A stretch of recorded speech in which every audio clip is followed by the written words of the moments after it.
PR পদ্ধতির নির্বাচন নিয়ে একটি নেগেটিভ মার্কেটিং চলছে বাংলাদেশে, আর তা হচ্ছে আপনি ভোট দিলেন যাকে, তাকে আপনি চেনেন না, এবং এই ভোট দেওয়ার পরে ভোট দিবেন ঢাকা শহরে, কিন্তু নির্বাচিত হবে ধরেন টেকনাফে। চরম মিথ্যাচার একটি নিউজ বাংলাদেশে। একটি গোষ্ঠী, একটি ব্যক্তি যারা এই পিআর পদ্ধতি চায় না, তারা সমালোচনা আলোচনায় আনছেন। আমি পিআর এর পক্ষে থাকি কিংবা বিপক্ষে থাকি, পিআর সম্পর্কে অন্তত আমাদের সম্যক জ্ঞান থাকা দরকার যে আসলে পিআর পদ্ধতিটা এক্সিকিউট কিভাবে হবে। এটার বিভিন্ন প্রক্রিয়া আমরা এটাকে কাজে লাগাতে পারি। তার মধ্যে অন্যতম একটি জনপ্রিয় প্রক্রিয়া রয়েছে এরকম যে আমরা মার্কাই ভোট দিব, এবং সেই মার্কাটা হবে জেলা ভিত্তিক পিআর পদ্ধতি। যেমন আপনার জেলায় 6টা সিট আছে কিংবা 10টা আসন আছে, এই 10 আসনের মধ্যে বিএনপি তার 10 জন প্রার্থী চুজ করবে, জামাত তার 10 জন করবে, ইসলামী আন্দোলন 10 জন করবে। সব পার্টি যারা অংশগ্রহণ করতে চায় নির্বাচনে, প্রত্যেকে তার প্রার্থী সেখানে দিয়ে দিবে। ঘোষণা দেওয়া প্রার্থীর মধ্য থেকে যাদের পার্সেন্টেজ বেশি আসবে সে সেইখানে জয়যুক্ত হবে তত বেশি আসনে। বিএনপি ফরসে আপনার এখানে যদি 3 ভাগের 1 ভাগ আসনের পার্সেন্টেজ পায়, তাহলে 3 ভাগের 1 ভাগ আসন পাবে। অর্ধেক পায় অর্ধেক পাবে, সব হয় সব পাবে। জামাত ইসলাম যদি সব পায় সব পাবে, অর্ধেক পায় অর্ধেক পাবে, কম পায় কম পাবে। কিন্তু মানুষগুলো ওই জেলারই হবে। মানে আমার জেলার 10 জন প্রার্থীর নাম আমি সবার আগে ঘোষণা করব, ঠিক একই উপায়ে সকল রাজনৈতিক দল তার প্রার্থীগুলোর নাম ঘোষণা করবে। জনগণ সিদ্ধান্ত নিবে যে দাঁড়িপাল্লার প্রার্থী ভালো, এবং মার্কা হিসেবে দাঁড়িপাল্লা ভালো, এবং কেন্দ্রীয় ক্ষমতায় গেলেও দাঁড়িপাল্লা ভালো, তাহলে জনগণ তাকে ভোট দিবে। জনগণ সিদ্ধান্ত নিবে যে দাঁড়িপাল্লা না, আমার কাছে ধানের শীষ ভালো, ধানের শীষের প্রার্থীও ভালো, আর ধানের শীষকে ভোট দিয়ে আমি সংসদেও নিতে চাই, তার মানে আমি ধানের শীষকে ভোট দিব। আপনি যাকেই দিবেন ওই ভোটটা আপনার অঞ্চলের প্রার্থীই পাবে। ওই অঞ্চলের জেলার মধ্যে সর্বোচ্চ ভোট পেয়ে যদি আপনি আপনার পার্সেন্টেজ বেশি থাকতে পারেন, তাহলে আপনার দলের এমপি আপনার ওই সংসদে যাবে। সহজ বাক্য হচ্ছে এই, আপনার জেলার সিলেকশনকৃত প্রার্থীদেরকেই ভোট দিবে পিআর এর মাধ্যমে, তথা মার্কায় ভোট দিবে। আপনার জেলার মধ্যে ভোট হবে, মার্কা হবে ধানের শীষ, দাঁড়িপাল্লা, ইসলামী আন্দোলন কিংবা অন্য যে কোনো রাজনৈতিক দলের মার্কা। জনগণ যাকে ইচ্ছা তাকে ভোট দিবে, কিন্তু যে প্রার্থী নির্বাচনের আগে দল সিলেকশন করবে সেই দলের ওই প্রার্থীরাই নির্বাচনের পার্সেন্টেজের যখন বেশি আসবে, তখন তাদের ওই তালিকা থেকে 1, 2, 3, 4 সিরিয়াল করে তাদেরকে তারা সংসদে পাঠাবে। ফর এক্সাম্পল, বিএনপি যদি অর্ধেক পায়, তাহলে তারা 10টা আসনের মধ্যে 10 জনের নামের তালিকা জনগণের কাছে প্রকাশ করার পরে ওই 10 জনের আন্দাজ তো তারা ভোট পায় নাই, যখন পেল না, তখন ওই 10 জনের লিস্ট থেকে 1, 2, 3, 4, 5 ওই 5 জনকে তারা সংসদে পাঠাবে, এবং ওই 5 জনই ওই 10টা আসনের যে 5টা আসনের মধ্যেই তারা নেতৃত্ব দিবে। তাহলে আপনি ভোট দিলেন পিআর পদ্ধতিতে, কিন্তু আপনার প্রতিনিধি নির্বাচিত হলো কিন্তু আপনার বাড়ির আশেপাশের লোকটাই, যে লোককে বিএনপি ইতিমধ্যেই নির্বাচনের আগে জাতির কাছে প্রকাশ করেছে নাম, কিংবা জামাত কিংবা অন্য পার্টি যারা তার নামটাকে প্রকাশ করেছে। তাহলে এই প্রক্রিয়াটা কেন জনপ্রিয় হবে? জনপ্রিয় হওয়ার কারণ আছে। দুর্নীতিবাজ, সন্ত্রাস, চাঁদাবাজ, নৈরাজ্য সৃষ্টিকারী, অন্যায়কারী, খুন খারাপি, অত্যাচার, জুলুমবাজ কেউ তখন নির্বাচিত হতে পারবে না। কেন পারবে না? সব দলের জন্য চ্যালেঞ্জিং হয়ে যাবে যে আমার এই 6টা আসনে আমি প্রার্থী দিলাম এই 6 জনকে, আর একই জায়গায় আরেক পার্টি এই 6 জনকে দিল।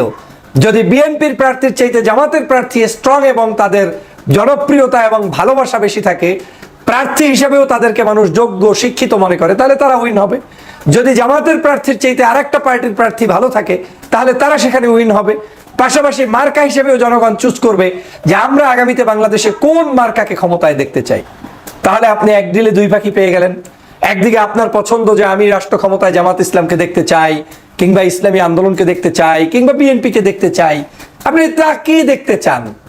সেই ব্যক্তিকে যেমন আপনি ধানের শীষের মার্কায় ভোট দিয়ে বা দাঁড়িপাল্লায় ভোট দিয়ে আপনি আপনার মতের প্রকাশটা করলেন, পাশাপাশি আপনার এলাকায় ওই লোকটা নির্বাচিত হয়ে ওই এলাকারই তারা এমপি হবে, তাকেও আপনার এলাকাবাসী হিসেবে আপনি চিনেন, জানেন এবং তাকে নিলেন।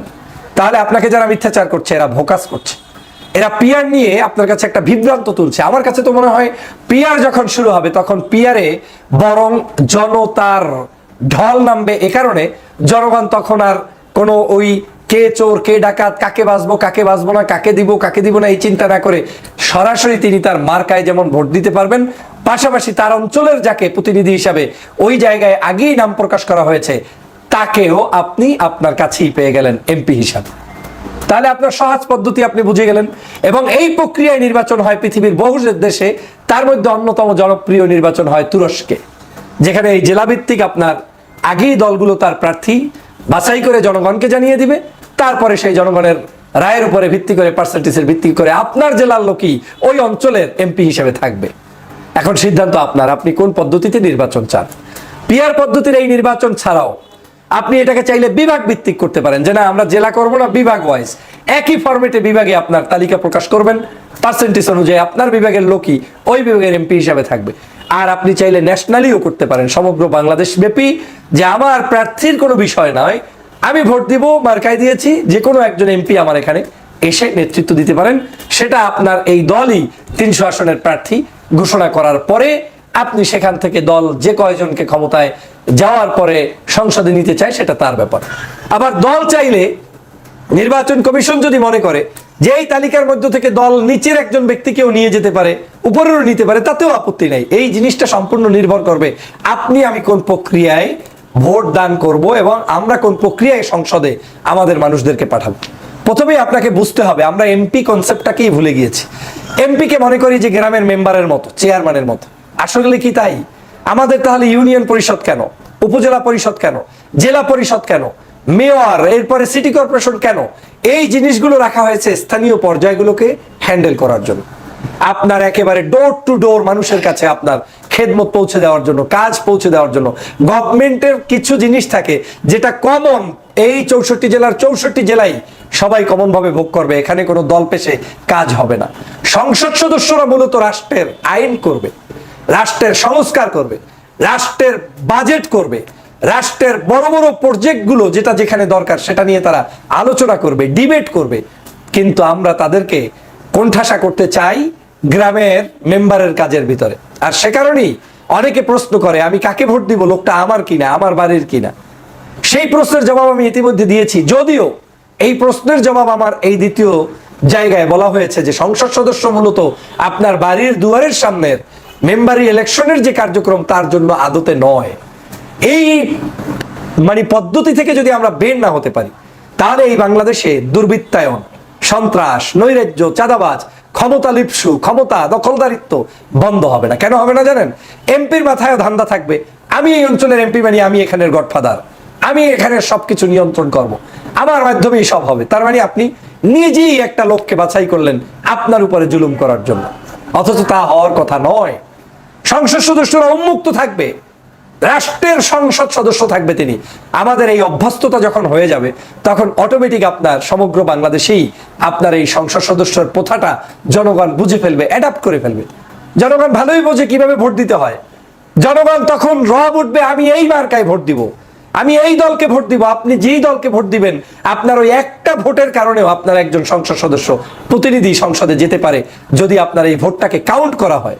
কিন্তু এখন যে পদ্ধতি বিদ্যমান তাতে হচ্ছে কি, আপনি ভোট দিয়ে একটি দলকে প্রায় ধরেন 25% ভোট পাইলো সারা বাংলাদেশ মিলে, কিন্তু স্থানীয় পর্যায়ে এসে একজন প্রার্থীর চাইতে কোনো আসনে বেশি, কোনো আসনে কম, এভাবে করে আপনি অনেক দুর্বৃত্তদেরকে সংসদে পাঠাচ্ছেন, ভালো মানুষদেরকে পাঠাচ্ছেন না। আবার এই পিআর পদ্ধতি আসলে দেখা যাবে পার্সেন্টেজের ভিত্তিতে যখন হবে তখন আর ওই রকম আপনি কম ভোট পেয়েও সংসদে গিয়ে মাতুব্বরি করার স্কোপটা আর থাকবে না। পাশাপাশি সকল রাজনৈতিক দল নির্বাচনে অংশগ্রহণ করে তার যদি সমর্থন থাকে তাহলে সে প্রতিনিধি হিসেবে সংসদে ঢুকতে পারবে। এটার পদ্ধতির পিছনে আমরা এরকম করতে পারি যে মিনিমাম 1%ও যদি ভোট পায় তারও প্রতিনিধি সংসদে যাবে। তার মানে কি দাঁড়ালো, একটা ছোট্ট দলও তার প্রতিনিধি নিয়ে সংসদে যেতে পারলো। অনেক দেশে এটাকে 4%, 5%-এর নিচে ভোট পেলে তাদেরকে কাউন্ট করে না, তার উপরে যারা পায় তারা সংসদে যায়। আবার অনেক দেশে আছে অতিরিক্ত পেয়ে গেছেন কিন্তু সরকার গঠন আপনি করার জন্য যতগুলো সিট দরকার তার বাহিরে যা আসবে ওইটা অনেক সময় অনেককে আবার দিয়ে দেওয়া হয়। কিন্তু আমাদের বাংলাদেশের প্রেক্ষাপটে আমার কাছে মনে হচ্ছে সবচাইতে জনপ্রিয় পদ্ধতি হতে পারে এই পিআর পদ্ধতির 3টার যে কোনো একটা অপশন কাউন্ট করা। জেলা ভিত্তিক পিআর, বিভাগ ভিত্তিক পিআর অথবা সেন্ট্রাল পিআর। প্রাথমিক পর্যায়ে আপনি যদি এমন করেন যে জেলা ভিত্তিক পিআর, তাহলে এই যে কোশ্চেন আসছে যে আমার জেলার এমপি আমি চাই, সেটার সমাধান হয়ে যাবে। যদি আপনি আরেকটু ব্রডলি চিন্তা করেন যে না আমি বিভাগ ভিত্তিক পিআর করব, বিভাগের মধ্যেই আপনার সিট আপনার কাছে থাকবে, আপনি এমপি হবেন এবং আপনার এই পিআর এর ভোট বিভাগ ভিত্তিক কাউন্ট হবে। আরো যদি উদার হয়ে এই এমপিদের মর্যাদা এবং বাস্তবতা, তাদের কাজ বোঝার দক্ষতা আপনার হয়, তাহলে আপনি ন্যাশনাল লেভেলের নির্বাচন সারা দেশে এই মার্কাই হবে এবং সারা দেশের মধ্যে যেই দল যাকে যেখানে চয়েস করবে সে সেখানে যাবে এবং সেটা পার্সেন্টেজের ভিত্তিতে যাবে। কিন্তু এই তিনটার যে কোনো একটা অপশন আপনি নিয়ে কিন্তু করতে পারেন। কি কাজটা হবে? কাজটা হবে আপনার টাকার দৌরত্ব থাকবে না। অন্যায়ভাবে চাপিয়ে দিয়ে একজন এমপি আপনি বানাতে পারবেন না, বানালে সে আগামী নির্বাচনে আসতে পারবে না। আপনি চাইলেই একজন দুষ্ট মানুষকে নমিনেশন দিয়ে পাশ করাই দিতে পারবেন না। আপনি পারবেন যে আপনার হাতে ক্ষমতা আসছে, আপনি 25টা আসন পেয়েছেন, যাকে খুশি তাকে দিবেন, একবার দিতে পারবেন, দ্বিতীয়বার দিতে গেলে আপনার পার্টি আর রান করবে না, আপনাকে কেউ চিনবে না, ভোট দিবে না এবং আপনাকে ধোঁকাবাজ মনে করবে। এবং আপনি সেটা দিতেও পারবেন না, কারণ আপনাকে তো তালিকা আগে প্রকাশ করতে হবে। মানে আমার নির্বাচন আগামী মাসে, এই মাসেই আপনাকে প্রকাশ করতে হবে যে আমার দল থেকে আসলে কারা যাবে। তো জনগণ এখন দেখবে যে আপনার আসন থেকে আপনি চোরকে দিয়েছেন, ডাকাতকে দিয়েছেন, ভোট দিবে না। তো যত বড় দল হন, জামাত ইসলাম হন আর তাবলিগ জামাত হন আর হেফাজতে ইসলাম হন, খারাপ মানুষ দিলে আপনি ভোট পাবেন না। জনগণ সেখানে শিক্ষিত ভদ্র মানুষদেরকে দেখতে পারবে। আরেকটি জিনিস হচ্ছে, এই নির্বাচনে খরচ হবে কম, সেন্ট্রালি মার্কার নির্বাচন হবে, ডিবেট হবে, জেলা পরিষদ কিংবা আপনার ডিসিএসপি মানে ইউনো, এদের মাধ্যমে আপনার ডায়লগ হতে পারে, ওপেন ডায়লগ হবে। প্রার্থীরা একই স্টেজে বিভিন্ন পার্টির প্রার্থীরা আসবে, তারা সেখানে তাদের গণগান জয়গান বলতে থাকবে, সেটার উপর ভিত্তি করে আপনার একটা নির্বাচন উঠে যাবে। কম কষ্টে পিওর ইলেকশন, আধিপত্যবাদ মুক্ত একটি নির্বাচন করতে হলে পিআর এর বিকল্প নাই। অতএব যারা পিআর নিয়ে এই সামান্য কোশ্চেনটা করে যে ভোট দিব এখানে, ভোট যায় ওইখানে, এই কনসেপ্টেরই উত্তরটা আজকের এই ভিডিওতে বক্তব্যতে পেলেন। আপনারা যারা পিআর এর পক্ষে তারা এই ভিডিওটি নিজে শুনবেন, অন্যকে শোনার ব্যবস্থা করে দিবেন। সহজ পদ্ধতি হচ্ছে পিআর এর বাংলাদেশের জন্য এই পদ্ধতি। এর বাইরে অনেক বিষয় আমাদের আলোচনা থাকবে, সময় সুযোগ পেলে আমি আরো ভিন্ন বিষয়